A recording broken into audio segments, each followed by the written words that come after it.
S7 news కి స్వాగతం. ముందుగా ముఖ్యాంశాలు. చైనాకు ఝలక్కిచ్చిన కంపెనీ టెస్లా అధినేత. చైనాలో నిర్వహించాల్సిన కార్యక్రమాలను రద్దు చేసిన ఎలాన్ మస్క్.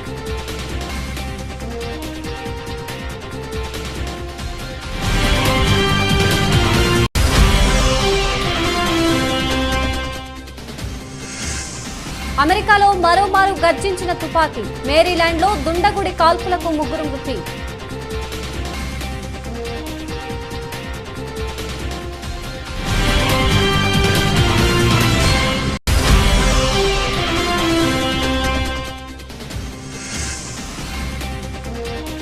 శుక్రవారం ఉదయం బెజవాడ కనకదుర్గ అమ్మవారిని దర్శించుకున్న కేంద్ర వైద్య ఆరోగ్య శాఖ మంత్రి doctor Bharati Praveen Pawar.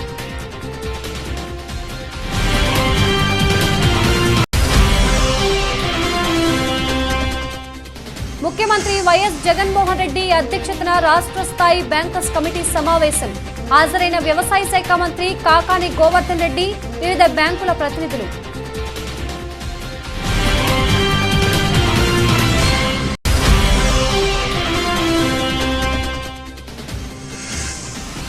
Hyderabad JRC convention లో జిన్నా శ్రీనివాస్ రెడ్డి కొడుకు వివాహ శుభకార్యానికి హాజరై నూతన వధూవరులను ఆశీర్వదించిన హుజూరాబాద్ ఎమ్మెల్యే ఈటెల రాజేందర్.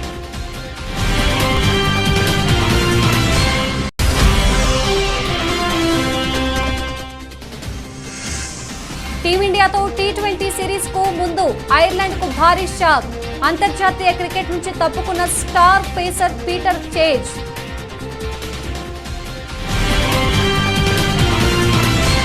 ప్రపంచంలోనే అతిపెద్ద ఎలక్ట్రిక్ కార్ల తయారీ కంపెనీ టెస్లా, దాని యజమాని ఎలాన్ మస్క్ చైనాకు ఝలకిచ్చారు. చెప్పో పెట్టకుండా చైనాలో నిర్వహించాల్సిన కార్యక్రమాలను రద్దు చేసి పారేశారు. టెస్లా వంటి పెద్ద కంపెనీ తీసుకున్న ఈ ఆకస్మిక నిర్ణయం కార్పొరేట్ వరల్డ్లో చర్చనీయాంశంగా మారింది. షాంఘై ఈవెంట్స్ టెస్లా కంపెనీకి అమెరికా వెలుపల జర్మనీ, చైనాలలోనే కార్ల తయారీకి సంబంధించి దిగా ఫ్యాక్టరీలు ఉన్నాయి. ఇందులో చైనాలోని షాంఘైలో ఉన్న ఫ్యాక్టరీ అతిపెద్దది. టెస్లా ఉత్పత్తులు సగం ఇక్కడే తయారవుతుండగా లాభాల్లో 4వ వంతు ఈ ఫ్యాక్టరీ అందిస్తోంది. వ్యూహాత్మకంగా షాంఘై ఫ్యాక్టరీ టెస్లాకు ఎంతో కీలకం. అందువల్ల ఇక్కడ క్రమం తప్పకుండా టెస్లా తరపున ఈవెంట్స్ నిర్వహిస్తుంటారు ఎలాన్ మస్క్. అమెరికాలో తుపాకీ మరోమారు గర్జించింది. మేరీలాండ్లోని స్మిత్స్బర్గ్లో కొలంబియా మెషిన్ అనే మ్యానుఫ్యాక్చరింగ్ కంపెనీలోకి చొరబడిన సాయుధుడు జరిపిన కాల్పుల్లో 3 వ్యక్తులు ప్రాణాలు కోల్పోగా మరో 3 తీవ్రంగా గాయపడ్డారు. నిన్న మధ్యాహ్నం 2:30 గంటల సమయంలో ఈ ఘటన జరిగినట్లు వాషింగ్టన్ సిటీ పోలీసులు తెలిపారు. బాధితులు కంపెనీ ఉద్యోగులా కాదా అన్న విషయంలో స్పష్టత లేదని పేర్కొన్నారు. కాల్పుల తర్వాత అక్కడ నుంచి పరారైన నిందితుడికి ఘటనా స్థలానికి కొద్ది దూరంలో మేరీలాండ్ పోలీసులు అదుపులోకి తీసుకున్నారు. ఈ ఘటనలో గాయపడిన వారిని ఆసుపత్రికి తరలించి చికిత్స అందిస్తున్నట్లు చెప్పారు. కేంద్ర వైద్య ఆరోగ్య శాఖ మంత్రి డాక్టర్ భారతి ప్రవీణ్ పవార్ శుక్రవారం ఉదయం బెజవాడ కనకదుర్గ అమ్మవారిని దర్శించుకున్నారు. ఈవో, అర్చకులు ఆలయ మర్యాదలతో ఆమెకు స్వాగతం పలికారు. ఈ సందర్భంగా కేంద్ర మంత్రి అమ్మవారికి ప్రత్యేక పూజలు నిర్వహించారు. అనంతరం పండితులు వేద ఆశీర్వచనం అందజేశారు. అలాగే ఈవో భ్రమరాంబ అమ్మవారి ఫోటో, లడ్డు ప్రసాదం అందజేశారు.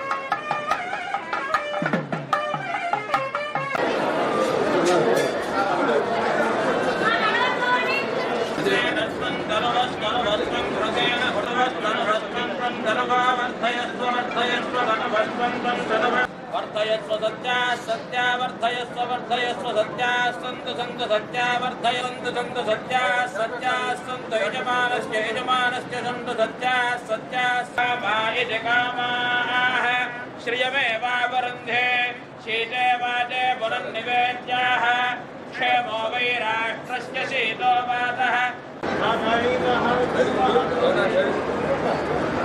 దేశంలో కాంగ్రెస్ పార్టీ క్లిష్ట పరిస్థితులను ఎదుర్కొంటోంది. సీనియర్లు ఒక్కొక్కరుగా పార్టీని వీడుతున్నారు. మరోవైపు బీజేపీపై విమర్శలు చేస్తూ కాంగ్రెస్ సీనియర్ నేత చిక్కుల్లో పడ్డారు. ఆయన వ్యాఖ్యలపై దేశవ్యాప్తంగా నెటిజన్లు తీవ్ర ఆగ్రహం వ్యక్తం చేస్తున్నారు. కాంగ్రెస్ సీనియర్ నేత రణదీప్ సింగ్ సుర్జేవాలా గురువారం మీడియాతో మాట్లాడుతూ ప్రజాస్వామ్య వ్యవస్థలను ఈడీ, సిబిఐ, ఐటీ వంటి దర్యాప్తు ఏజెన్సీలను కేంద్ర ప్రభుత్వం నిర్వీర్యం చేస్తోందని అన్నారు.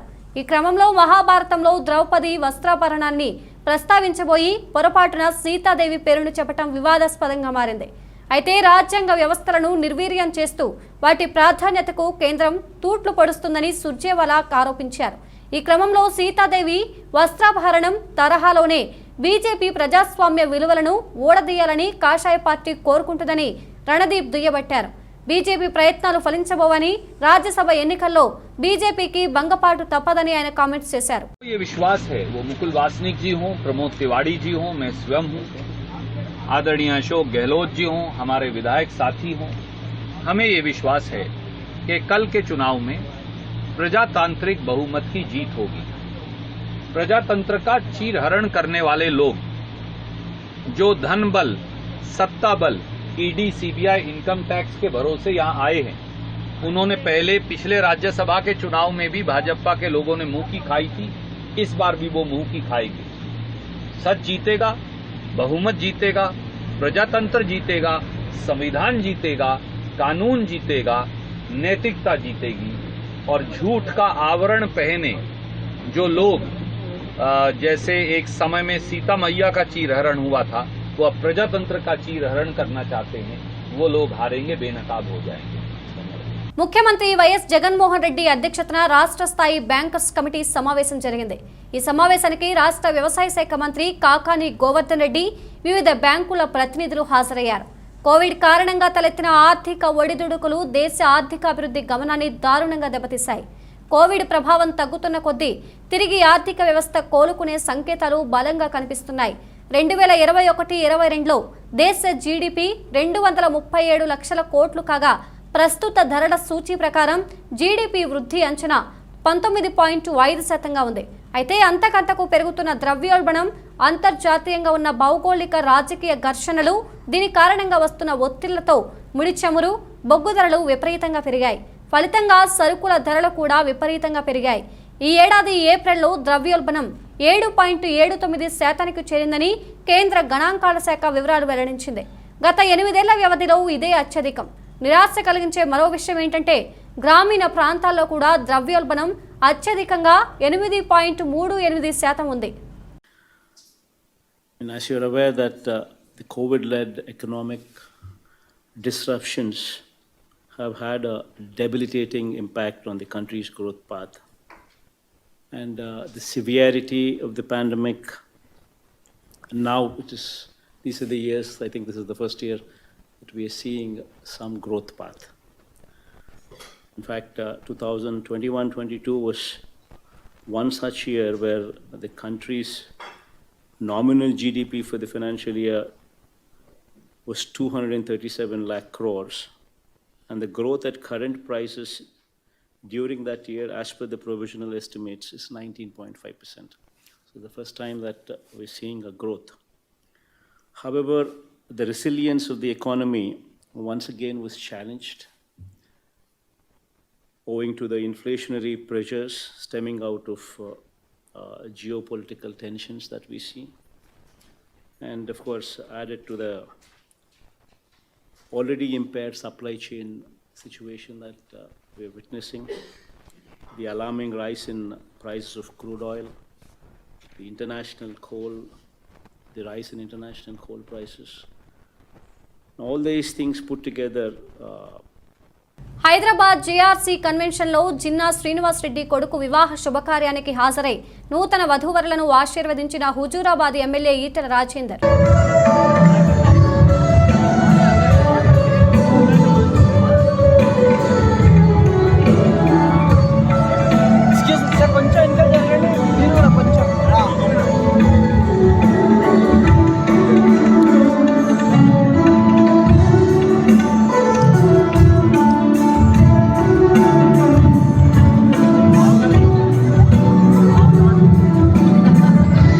పరీక్షను వెంటనే వాయిదా వేసి అభ్యర్థులకు న్యాయం చేయాలని కోరుతూ ఎన్ఎస్యుఐ డిమాండ్ చేసింది.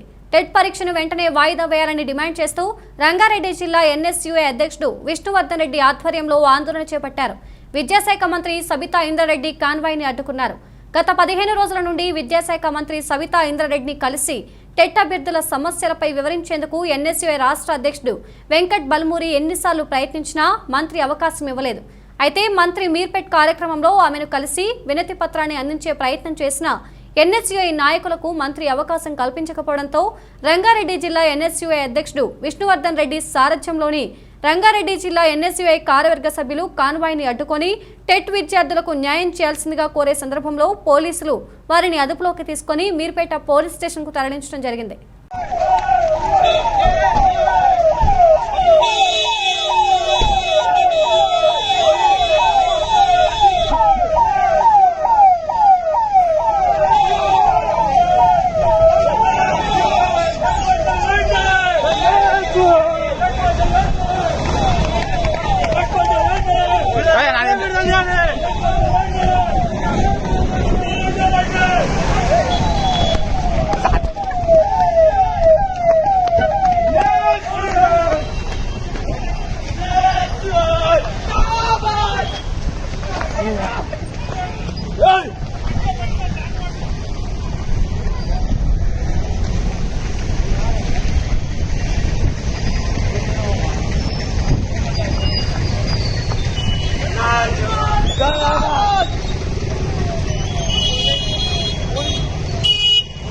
ఈ రోజు టీఎన్ఎస్ఎఫ్ రాజంపేట కార్యాలయంలో టీఎన్ఎస్ఎఫ్ రాష్ట్ర ప్రధాన కార్యదర్శి వేణుగోపాల్ విలేకరుల సమావేశం నిర్వహించారు.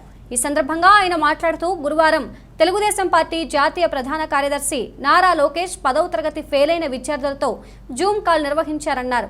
10వ తరగతి ఫెయిల్ అవడంతో అనేక మంది విద్యార్థులు ఆత్మహత్యలు చేసుకున్నారని, విద్యార్థులకు మనోధైర్యాన్ని నింపాలని ఒక మంచి ఉద్దేశంతో జూమ్ కాల్ తీసుకుంటే జూమ్ కాల్ని తప్పుదోవ పట్టించే విధంగా వైకాపా ఎమ్మెల్యేలు ఫేక్ ఐడీలతో జూమ్ కాల్లోకి రావడాన్ని తీవ్రంగా ఖండించారు. వైకాపా ఎమ్మెల్యేలకు దమ్ము ధైర్యం ఉంటే 10వ తరగతి విద్యార్థులు ఫెయిల్ అయిన వారితో జూమ్ కాల్లో మాట్లాడే ధైర్యం ఉందా అన్నారు. ఏది ఏమైనా 2 లక్షల మంది విద్యార్థులు 10వ తరగతిలో ఫెయిల్ అవ్వడం చాలా బాధాకరమన్నారు. వెంటనే రాష్ట్ర ప్రభుత్వం స్పందించి ఎటువంటి ఫీజు లేకుండా రివాల్యుయేషన్ వెంటనే నిర్వహించాలని డిమాండ్ చేశారు. లేని పక్షంలో టీఎన్ఎస్ఎఫ్ ఆధ్వర్యంలో విద్యార్థులకు మద్దతుగా ఉద్యమాలను ఉధృతం చేస్తామన్నారు. ఈ సమావేశంలో టీఎన్ఎస్ఎఫ్ రాజంపేట పార్లమెంట్ అధ్యక్షులు పోలి శివకుమార్, పార్లమెంటు అధికార ప్రతినిధి తదితరులు పాల్గొన్నారు. నమస్కారం. ఏదైతే నిన్న తెలుగుదేశం పార్టీ జాతీయ ప్రధాన కార్యదర్శి నారా లోకేష్ బాబు గారు 10వ తరగతి విద్యార్థులు దాదాపు 2 లక్షల మంది విద్యార్థులు పెరిగారు, వారికి మనోధైర్యాన్ని నింపాలని ఒక జూమ్ కాల్ తీసుకుంటే ఆ జూమ్ కాల్కి ఫేక్ ఐడీతో ఈ యొక్క మాజీ మంత్రి అట్లాగే ఎమ్మెల్యే వీళ్ళు జొరబడి అదొక జూమ్ కాల్ని లేకుండా చేయాలని ఒక దురుద్దేశంతో రావడం జరిగింది. వారికి లోకేష్ బాబు గారు కూడా సరైన సమాధానం చెప్పారు. ఈ యొక్క కొడవలని మంత్రి పదవి పోయి మధ్య ప్రేమించి ఈ యొక్క ముఖ్యమంత్రి దగ్గర మంచి పేరు తెచ్చుకోవాలన్న దురుద్దేశంతో ఏదైతే లోకేష్ బాబు గారు నిర్వహిస్తున్నారో జూమ్ కాల్ని ఏదో మేము అడ్డుకున్నామని చెప్పుకోవడానికి ప్రయత్నం చేశారు. అట్లాగే వంశీ కూడా తెలుగుదేశం పార్టీలో నుంచి వైసీపీలో పోయినారు. ఆయన సరైన ప్రాధాన్యత లేదని చెప్పి ఏదైతే ఈ యొక్క జూమ్ కాల్ అడ్డుకుంటే అట్లాగైనా ఈ యొక్క మంచి పేరు తెచ్చుకోవాలని జగన్ దగ్గర తెచ్చుకోవాలని చెప్పి ఒక దుర్మార్గంగా ఆలోచన చేస్తూ ఉన్నారు. అనేక మంది విద్యార్థులు ఆత్మహత్యలు చేసుకున్నారు. వారికి మరో ధైర్యాన్ని నింపాలని చెప్పి ఈ యొక్క నారా లోకేష్ బాబు ప్రయత్నం చేస్తే ఈ యొక్క వైకాపా నాయకులు ఇట్లా చేయడం చాలా దారుణమైన విషయం అని చెప్పి ఈ సందర్భంగా తెలియజేస్తా ఉన్నా.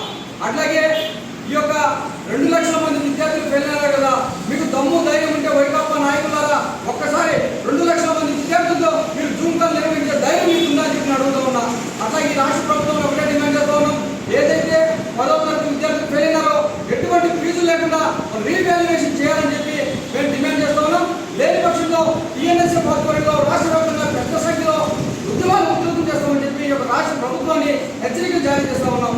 టీఎన్ఎస్ఎఫ్ రాష్ట్ర ప్రధాన కార్యదర్శి రేవూరి వేణుగోపాల్.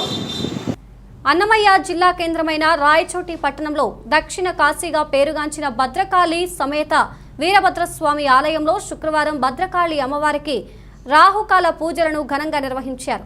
ఈ సందర్భంగా ఆలయ కమిటీ చైర్మన్ పోలంరెడ్డి విజయ, ఆలయ ఈవో మంజుల ఆధ్వర్యంలో ప్రధాన అర్చకులు శంకరయ్య కృష్ణయ్య స్వాముల వేద మంత్రోచ్చారణల మధ్య భద్రకాళి అమ్మవారికి ప్రత్యేక అభిషేకాలతో పాటు పూజలు నిర్వహించారు.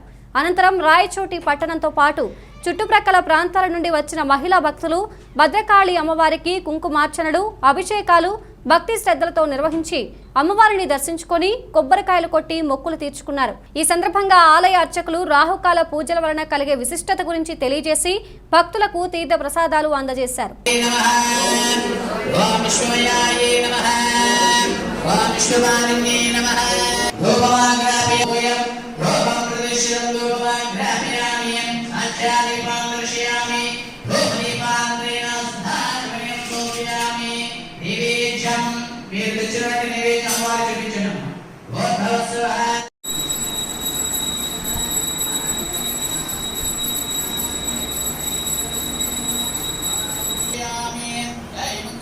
మరళవ గ్రామం పెద్దాపురం మండలంలో గ్రామ సచివాలయాన్ని పంచాయతీ భవనం నందు నిర్వహించాలని గ్రామ సభ గురువారం నిర్వహించారు.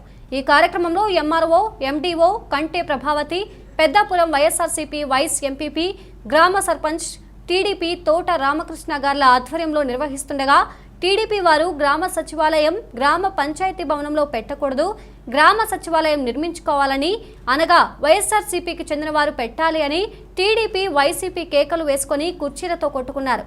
దెబ్బలు తగిలిన వారు పెద్దాపురం గవర్నమెంట్ హాస్పిటల్కి వెళ్లి చికిత్స నిమిత్తం వెళ్లారు. ఉన్నత చికిత్స నిమిత్తం కాకినాడకు తరలించారు.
తెదేపా జాతీయ కార్యదర్శి లోకేష్ 10వ తరగతి విద్యార్థులు వారి తల్లిదండ్రులతో నిర్వహించిన జూమ్ మీటింగ్లోకి వైకాపా నాయకులు కొడాలి నాని, వల్లభనేని వంశీ ప్రవేశించడం వారి సిగ్గులేనితనానికి నిదర్శనమని తెదేపా రాష్ట్ర ఉపాధ్యక్షులు శ్రీ బండారు సత్యానందరావు గారు విమర్శించారు. 10వ తరగతి పరీక్షలు నిర్వహించడం, పరీక్ష ఫలితాలు వెల్లడించడం రాని వైకాపా ప్రభుత్వం నీచ రాజకీయానికి తెరలేపిందని, ఇప్పటికే అన్ని వ్యవస్థలని నాశనం చేసి ఇప్పుడు విద్యా వ్యవస్థ మీద పడ్డ ప్రభుత్వాన్ని ప్రజలు చీకొడుతున్నారన్న సంగతి వైకాపా నేతలు తెలుసుకోవాలని ఆయన వైకాపా నేతలకు హితవు పలికారు. సాధారణంగా విద్యార్థుల వైఫల్యం వల్ల పరీక్షలు ఫెయిల్ అవుతూ ఉంటారని, ప్రభుత్వ వైఫల్యం వల్ల విద్యార్థులు ఫెయిల్ అవ్వడం రాష్ట్ర చరిత్రలో ఇదే మొదటిసారని బండారు వ్యాఖ్యానించారు. ఫెయిల్ అయిన విద్యార్థులు ఆవేదనతో ఆత్మహత్యలు చేసుకుంటుంటే సిగ్గు లేకుండా వైకాపా నేతలు వంశీ, నాని చిరునవ్వులు చిందించడం వారి దివాళ్లు కోరతనానికి నిదర్శనమన్నారు. విద్యార్థుల ఆత్మహత్యలన్నీ ప్రభుత్వ హత్యలేనని, వారి కుటుంబాలను ప్రభుత్వం ఆదుకోవాలని డిమాండ్ చేశారు. సిగ్గు ఎగ్గు వదిలేశారు. తెలుగుదేశం పార్టీ జాతీయ ప్రధాన కార్యదర్శి నారా లోకేష్ బాబు గారు ఈ రోజున 10వ తరగతి పరీక్ష ఫలితాల్లో ఫెయిల్ అయినటువంటి విద్యార్థుల తల్లిదండ్రులతో జూమ్ కాల్తో మాట్లాడుతుంటే ఈనాడు కొడాలి నాని గారు, వల్లభనేని వంశీ గారు ఆ జూమ్ కాల్ మీటింగ్లోకి వచ్చి వాళ్ళు వ్యవహరించిన తీరు వాళ్ళ సిగ్గులేనితనానికి నిదర్శనం. ఒక పక్క ప్రభుత్వ వైఫల్యంతో విద్యా వ్యవస్థల్ని సర్వనాశనం చేస్తూ అన్ని వ్యవస్థల మాదిరిగానే ఈనాడు 10వ తరగతి పరీక్షల్లో ఈనాడు ఈ ఫలితాలు వచ్చాయంటే దాని పూర్తి నైతిక బాధ్యత ప్రభుత్వ వైఫల్యమే. వారి వైఫల్యాన్ని కప్పించుకోవడానికి ఈ విధంగా ప్రవర్తించడం వారి దివాలా కోరుతనానికి నిదర్శనం. ఓ పక్క విద్యార్థులు సుమారు 7 మంది ఈ పరీక్షా ఫలితాల్లో ఎవరైతే ఫెయిల్ అయ్యారో వారు ఆత్మహత్యలు చేసుకుంటుంటే వీరు ఈ కొడాల నాని గారు వల్లభనేని వంశీ గారు చిరునవ్వులు చిందిస్తూ ఉన్నారంటే ఇదేమి దారుణమో ఎంత దుర్మార్గమో ప్రతి ఒక్కరూ గమనించాలి. ఈనాడు వాళ్ళ చేతగాక పరిపాలన చేతగాక పరీక్షలు నిర్వహించడం గడప గడపకు మన ప్రభుత్వం కార్యక్రమంలో పాల్గొన్న రాజమండ్రి పార్లమెంటు సభ్యులు YSRCP parliamentary chief whip Shri Margani Bharatram Jaganmohan Reddy పాలనలో ప్రతి ఇంటికి సంక్షేమ పథకాలు అందుతున్నాయని పేర్కొన్నారు.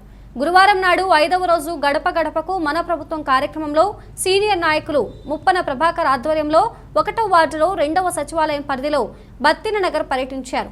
మొత్తం 180 ఇళ్లు 280 మందికి పథకాల కరపత్రాలు లబ్ధిదారులకు స్వయంగా అందజేశారు. అలాగే ప్రతి ఒక్కరిని ప్రభుత్వం ఇచ్చిన సొమ్ము వాళ్ళ ఖాతాలలో పడిందా లేదా అని అడిగి తెలుసుకున్నారు. అలాగే వన్ టైం సెటిల్మెంట్ లబ్ధిదారులకు రిజిస్టర్డ్ డాక్యుమెంట్లను అందజేసి ఎంపీ మార్గాని భరత్రాం కాకినాడ జిల్లా పిఠాపురం నియోజకవర్గం కొత్తపల్లి మండలం నాగులపల్లి గ్రామంలో గడప గడపకు మన ప్రభుత్వం కార్యక్రమానికి అపూర్వ స్పందన. 3 ఏళ్లలో చేసిన పనులను ఇంటింటా ప్రజలకు ఎమ్మెల్యే పెండెం దొరబాబు వివరించారు. ఇక ముందు కూడా ఇదే తరహాలో మంచి చేస్తామని హామీ ఇచ్చారు. అంతేకాకుండా ఇక నుండి నాగులపల్లి గ్రామం వైసీపీ పార్టీ బాధ్యతలు అప్పిరెడ్డి భావనారాయణ రెడ్డి బాధ్యతలు నిర్వహిస్తారని ఎమ్మెల్యే అన్నారు.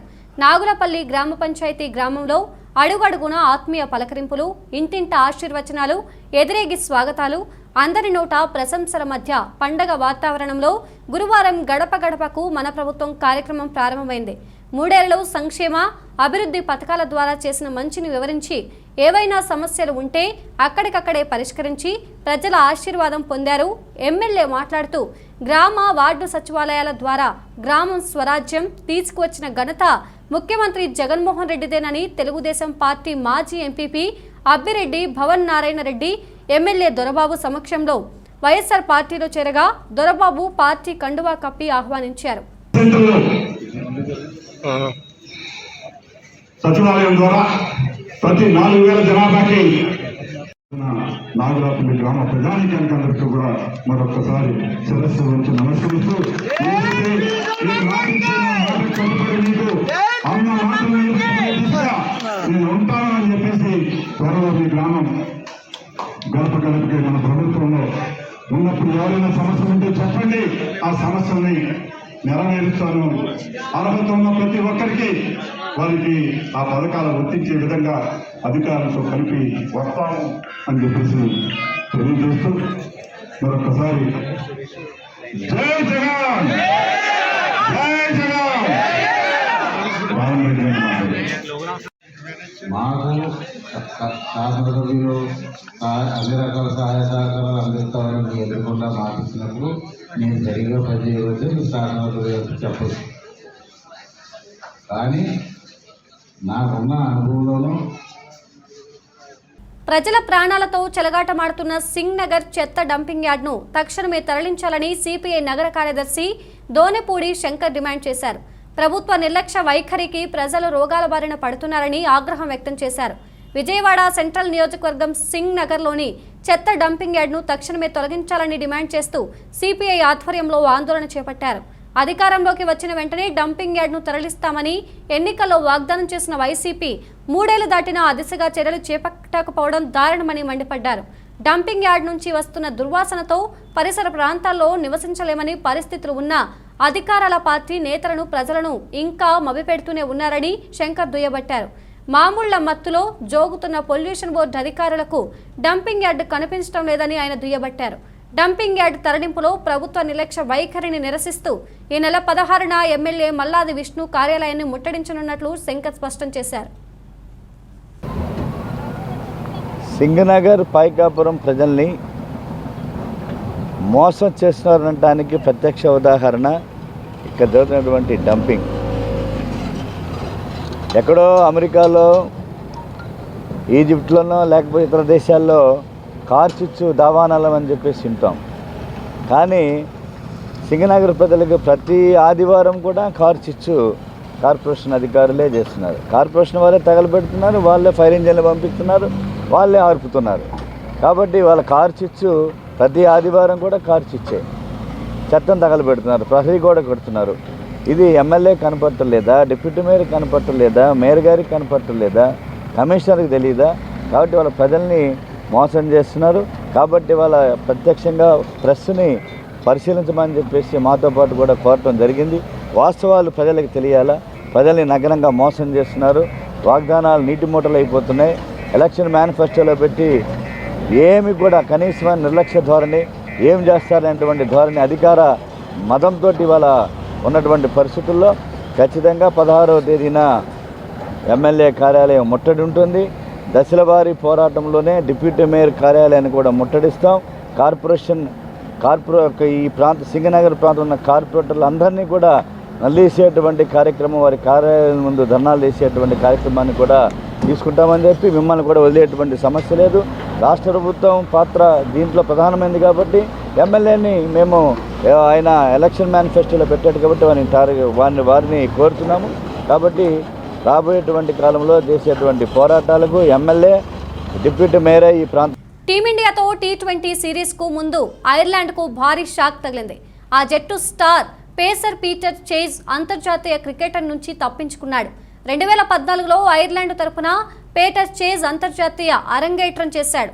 ఐర్లాండ్ తరపున 43 మ్యాచ్లు ఆడిన చేజ్ 63 వికెట్లు పడగొట్టాడు. ఇక 2018లో భారత్తో జరిగిన T20 మ్యాచ్లో తన కెరీర్ అత్యుత్తమ గణాంకాలు నమోదు చేశాడు. ఈ మ్యాచ్లో 35 పరుగులు ఇచ్చి చేజ్ 4 వికెట్లు పడగొట్టాడు. అంతేకాకుండా ఈ సిరీస్లో అప్పటి కెప్టెన్ విరాట్ కోహ్లీని 2 సార్లు అవుట్ చేశాడు. కాగా ఈ ఏడాది జూన్ ఆఖరిలో భారత జట్టు ఐర్లాండ్లో పర్యటించనుంది. ఈ పర్యటనలో భాగంగా టీమిండియా 2 T20 మ్యాచ్లు ఆడనుంది. అంతర్జాతీయ పరిణామాలు ఇన్వెస్టర్ల పాలిట శాపంగా మారాయి. ద్రవ్యోల్బణ కట్టడికి UF fed reserve, European union central bank AI వడ్డీ రేట్లు పెంచవచ్చనే అంచనాలతో విదేశీ ఇన్వెస్టర్లు అప్రమత్తమయ్యారు. దేశీ స్టాక్ మార్కెట్ నుంచి పెట్టుబడులు వేగంగా వెనక్కి తీసుకుంటున్నారు. దీంతో శుక్రవారం ఆరంభం నుంచే మార్కెట్లో అమ్మకాల ఒత్తిడి నెలకొంది. ఉదయం ఆరంభం కావడమే 600కు పైగా పాయింట్ల నష్టంతో సెన్సెక్స్ జర్నీ మొదలైంది. మరోవైపు అంతర్జాతీయ మార్కెట్లు సైతం నష్టాల్లోనూ ట్రేడ్ అవుతున్నాయి. శుక్రవారం ఉదయం BSE సెన్సెక్స్ దాదాపు 600 పాయింట్ల నష్టంతో 54,760 పాయింట్ల దగ్గర మొదలైంది. ఆ తర్వాత అమ్మకాల ఒత్తిడి కొనసాగుతుండటంతో నష్టాలు తప్పడం లేదు. ఉదయం 9:50 గంటల సమయంలో 735 పాయింట్లు కోల్పోయి 1.28% క్షీణించి 54,607 పాయింట్ల దగ్గర ట్రేడ్ అవుతోంది. మరోవైపు నిఫ్టీ 212 పాయింట్లు నష్టపోయి 1.29 క్షీణించి 16,265 పాయింట్ల వద్ద కొనసాగుతోంది. గంట వ్యవధిలోనే 2 సూచీలు భారీగా నష్టపోవడంతో ఇన్వెస్టర్ల సంపద ఆవిరైంది. మార్కెట్లో నెలకొన్న అనిశ్చిత పరిస్థితులకు ఇన్వెస్టర్లు విలవిలలాడుతున్నారు.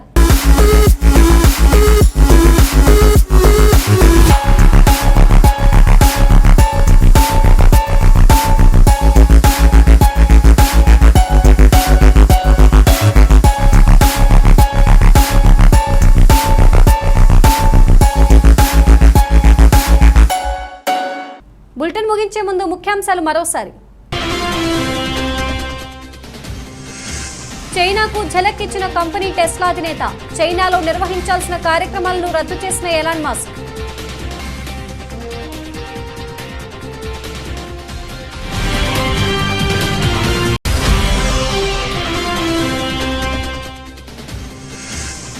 అమెరికాలో మరోమారు గర్జించిన తుపాకీ. మేరీలాండ్లో దుండగుడి కాల్పులకు 3 మృతి.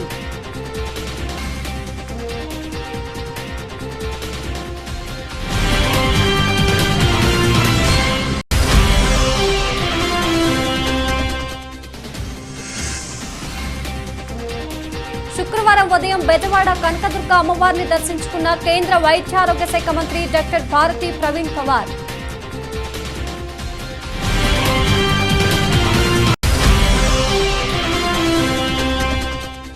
ముఖ్యమంత్రి వైఎస్ జగన్మోహన్ రెడ్డి అధ్యక్షతన రాష్ట్ర స్థాయి బ్యాంకర్స్ కమిటీ సమావేశం. హాజరైన వ్యవసాయ శాఖ మంత్రి కాకాని గోవర్ధన్ రెడ్డి, వివిధ బ్యాంకుల ప్రతినిధులు.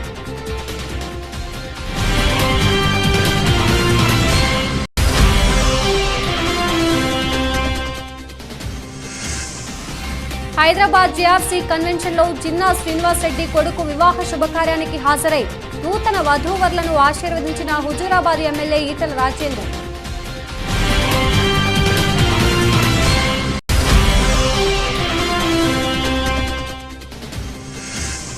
టీమిండియా టీమిండియాతో టీ20 సిరీస్ కు ముందు ఐర్లాండ్ కు భారీ షాక్.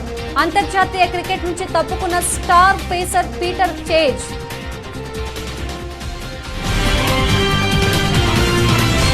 ఇది ఇవాల్టి బులెటిన్. మరో బులెటిన్లో మళ్ళీ కలుద్దాం. అంతవరకు సెలవు. నమస్తే.